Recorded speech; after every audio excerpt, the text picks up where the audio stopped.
Good evening, and very good evening. Hope you guys doing great. Well, today's video is about high resolution cameras. Today I'm going to share with you 5 reasons why you need high resolution cameras. So let's get started. Well, I have two cameras in my hand. This is Nikon D3S, which is 12 megapixel, and this is Fujifilm GFX 50R. That's 51 megapixel, 50 megapixel actually. So 12 megapixel or 50 megapixel. So we are going to talk specifically about high resolution cameras.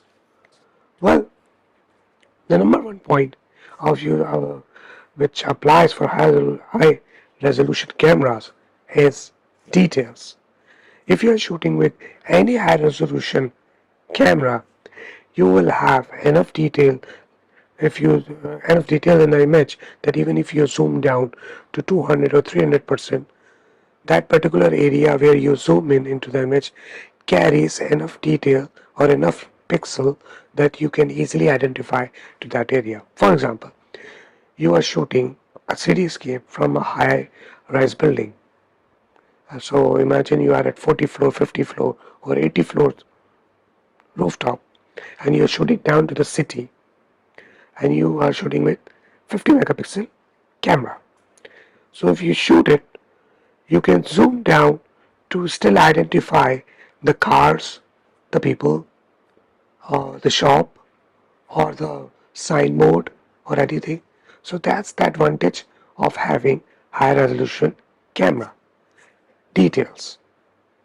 So imagine again you are shooting uh, with the high resolution camera for especially for sports, action, wildlife, where you are you need to go close to the subject. So you're going to crop, which is the next point. That's where you need high resolution camera. So number 2 point, which I just mentioned, the word crop, croppability. High resolution cameras carries enough pixels that you can easily crop down to any area of the image and still have enough pixels to identify the subject, which I mentioned in point number 1, details. So you can easily crop to certain degree, actually to most part. Why all the National Geographic photographers having crop sensor cameras like D7200 or D500, which were 24 megapixel and 20 megapixel respectively, which actually gives you 54 and 45 megapixel full frame equivalent resolution. All these photographers of National Geographic still using these cameras, D7200 and D500, because these cameras are give you enough details. So imagine they took the shot of the bird and they crop it because you cannot go close to the bird, so you have to shoot from far. When you go to shoot from far, you need zoom lenses, which is not the part of this discussion today, but you are depending on high resolution cameras. So even if with a zoom lens, you still not get close enough to the bird to get the details, to get more close or more decent framing. That's where there you are going to crop the image, and all the bird photographer and all the wildlife shooter, they are like more than 70 or 80% of the time they are cropping. They are cropping to get the best frame, to get a good great composition, to get all the details of the animal close to it, and etc etc. So all of these guys are depending high resolution cameras. So what happens when they shoot, even with the zoom lens, still they're going to crop it to get the close portrait of the animal or the bird. So cropping is really necessary for that, and for cropping they need high resolution cameras. So that's point number 2. Point number 3 is printing. Now, what it has to do with printing? Well, imagine you shot a high-rise building from the high-res building down a cityscape with 60 megapixel, and you print that not small, like with the wall size, like literally wall size, like all the way to the wall. So using a high resolution printer, you will have enough pixels to put all the details on the wall size equivalent print to identify every single shop, car, building, street signs, people down. So if you get close, imagine if this is a wall and you have a big print on it, like literally big print. I'm not talking about A4, not talking about A3, not talking about A2. I'm talking about A1 or A0 or bigger size prints. So if you have that kind of prints and you are getting close to it to see every single detail, where the shop is, where the car, signboard and all that, that's where you need high resolution cameras. Sorry. So that was point number 3, printing. Now let's move to point number 4, which is a better SNR. So point number 4 is about better SNR. Now what that's supposed to mean, better SNR? Well, if you watched my previous video, which was about why to go with 24 megapixel camera, I explained one scenario. And that scenario was if you have low number of pixels, like 12 or 16 or 20, you have better low light capability because the pixel size is small, so it can capture more light. So you don't have to increase the ISO. Simple as that. Now, if you are shooting with high resolution camera, the size of the pixel is small. When you have small pixel, it means that it does not have enough capacity to capture light, unlike with a low resolution camera. So with 12 megapixel, which have 8.4 micron meter, and you have 61 megapixel, which is having 3.73 micron meter, you have two these pixels. One is 12 megapixel, one is 61 megapixel, and you expose them for us at an identical shutter speed. Of course, the bigger pixel will capture more light, and the small pixel will not capture enough light. So there's a workaround for it, and what camera companies did, they introduced a special software in the camera processor which compensate this lacking of light. Lacking of light means lacking of gain. It means that if you are shooting in a low light, the small cap and the small pixel of any high resolution camera will not have enough detail to show you. So what it does, it there is a software inside the camera which basically predict that in the shadow, if you have enough detail, it will predict that nearby pixel will be like this, or if in the highlights, the nearby pixel like this. So it's basically artificial intelligence embedded inside a camera processor, which not capturing the pixel. It's basically reproducing artificially by reading the nearby pixel. And all those pixels which were not able to capture the light, the software is basically filling in artificially those readings. So that's the job of SNR. So all the high resolution camera, they are coming with such a great SNR firmware or SNR software which predicts or which fill those information inside those small pixel which are not able to capture enough details at the first place.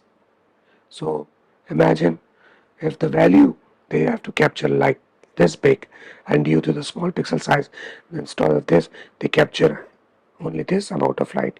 So the rest of the information will be filled by the software artificially.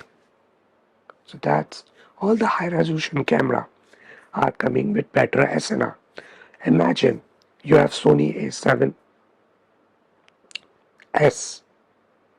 A7 and then A7R. So A7R series have better SNR in compared to A7 series or A7S series.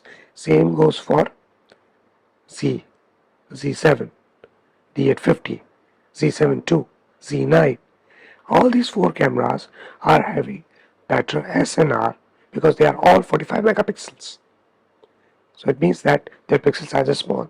So their SNR is basically enough intelligent to compensate for that lack of gain. So the Z7, Z7 II, and Z9 and D850, all these four cameras are going to have a better SNR in compared to Z6, Z5, Z6 II, D750, D780. That's five cameras. And same goes for Panasonic S1R. Guys, by the way, Panasonic S1R highlight control is unbelievable. Like, I shot 4 stop and overexpose, and when I reduce the highlight, I still able to capture, I still able to recover all the details in the highlight. The Panasonic SNR S1R SNR firmware is unbelievable, like literally unbelievable. So that's point number 4. Then the last point, which is number 5 point, is you can shoot 8K. That's it. Well, you need 40 plus megapixel to shoot 8K. You cannot shoot 8K with any camera which is below 40 megapixel. Actually, in some calculation, they are saying 35, 34 megapixel, which is. But again, if you are strictly talking about 8K, imagine 8,000 pixels in the width and then 7,000 something. So that's 8, 7, 54, like 54 megapixel. So you need 50 or around 45 to 50 megapixel to shoot 8K. That's why very first I remember when D850 was launched, for the first time in history, people heard about the word 8K video. Of course, it was 8K time lapse, but it was introduced as 8K video. The camera was able to produce built in inside the camera. I'm talking about D850. D850 Nikon was the first camera in the history of DSLR or any digital camera which was able to produce, commercially available, which was able to produce 8K video. Yeah, it was time lapse, but still it was able to produce 8K video because it was 45K, 45 megapixel. And then we had Sony A7 R2, which was 42, and then A7R3 42. Then we have A7R4 61 megapixel. Then we have Canon 5D, which was 5D or 5DS, which was 5DS, yeah, which was high resolution camera, 50 megapixel. Panasonic S1R, high resolution camera, 47 megapixel. Then we have Z7, Z7 II, and we have, of course, Z9, the mighty, the best camera that can do anything. 8K, 60p, 4K, 30, 60, 120p, shoot 120 frames per second, and countless things. So many things. So that's it. These are 5 reasons why you need 45 megapixel. By the way, the last point which I mentioned, 8K, 8K video. Now the thing is, we don't have display commercially available to display or 8K. Not like I'm talking about 99.99% consumers and professionals, they don't have 8K display. So why you need to shoot 8K video? That's my question to you. You have to tell me why you need to shoot 8K video. There is no display available. Ultimately, you are going to see 8K footage on your full HD laptop or full HD monitor or maximum 4K monitor. It doesn't give you the true feeling of 8K over the full HD laptop or 3K or 4K resolution external display. So what's the point of shooting 8K? That's you need to answer me. I hope you like this video, and I'm going to make similar content in future, and I'll see you guys in future with something new. Till then, take care.